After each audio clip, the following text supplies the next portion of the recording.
On the subject of the Palestinians, here's Alex in North London. Alex, go ahead, sir. Hi George, I'm calling from North London. I've been listening to you for 3 months now. Okay. Never had the chance to speak to you. Okay.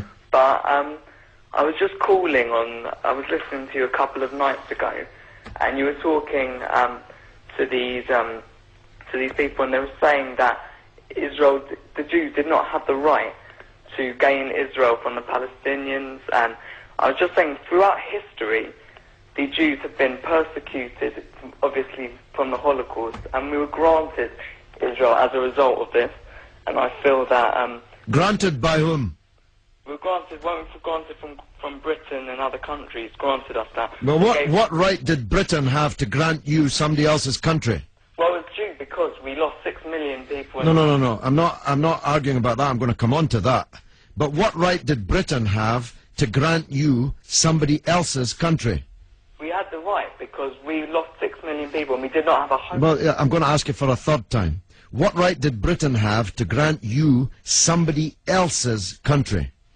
Well, they didn't. Well, they were giving us the right because it was they were basically gave us because of the. But they gave you somebody else's country. That's the point I'm making, Alex. Can you deal with it? Yeah, but the Jews have had to have also had to. They've dealt with this throughout history. Well, Alex, I don't know if you came on with a script and you can't deviate from it. Can you please answer that point? And we'll come to the Holocaust and who was responsible for it and who should have paid and what they should have paid for it. But given that you've said Britain granted you, and you're presumably saying you because you're Jewish, somebody else's country, I'm asking you, what right did Britain have to grant you somebody else's country?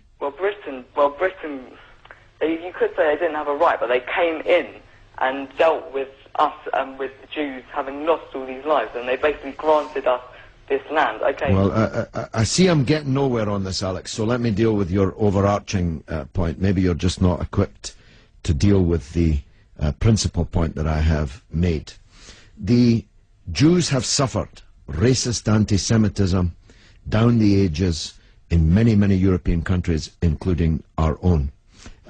They were subject to regular discrimination at best, and pogrom and murder at most. That's undoubtedly true. The one place in the entire world that Jews were neither discriminated against nor subject to pogrom was the Muslim world. In fact, so much was that the case that when Christianity came back to power in Spain, in Andalusia, in the western extent of the Islamic Empire, when the Muslims left, the Jews left with them because they feared the Christian anti-Semitism which would be unleashed in the wake of the departure of the Islamic civilization in the West. That's why so many Jews are to be found even today, and were to be found in profusion before the creation of the State of Israel, in countries like Morocco and along the North African coast, because under the protection of the Muslims, the Jews left Europe and went to live in North Africa. The Palestine that was wiped off the map when Britain granted you somebody else's country had Jews living side by side with Christians and Muslims for century upon century without the slightest trace of discrimination or violence or pogrom. So, what's happened is that Christian anti-Semitism in Europe, which massacred 6 million Jews in the greatest crime in human history, was paid for not by the Christian countries of Europe that either practiced or turned a blind eye to that anti-Semitism, but was paid by the very people who were completely innocent of that Holocaust, who had never persecuted the Jews, who had never pogromed the Jews. And that seems to me to add insult to the injury suffered by a people whose country was wiped off the map, who were dispersed into exile, to make way for a Zionist idea which was granted to European Jews, because these were the first settlers, granted to European Jews by Britain.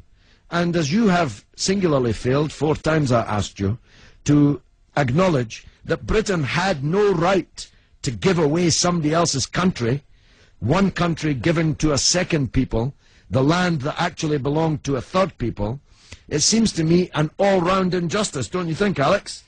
Yeah, I agree that they didn't so much have the right, but they were stepping in after the Holocaust to grant it to the Jews. But it was long before the Holocaust that Britain stepped in. Britain stepped in 1917 with the Balfour Declaration made by the British Minister Balfour on our behalf to a group of atheistic Zionist Jews. I make the point about atheism because it's now claimed that this is some biblical land right, as if God was an estate agent.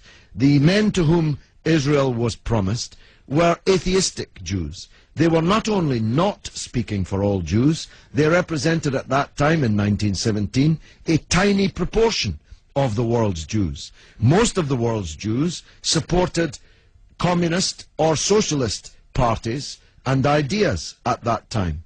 The Zionists represented a tiny sliver of Jewish opinion at that time. Yet Balfour promised them the land which belonged to a third people, without consulting either the British or the world's Jews, and least of all, consulting the Palestinians. Okay, well, thanks very much for talking. Okay, Alex, thanks for listening, my friend.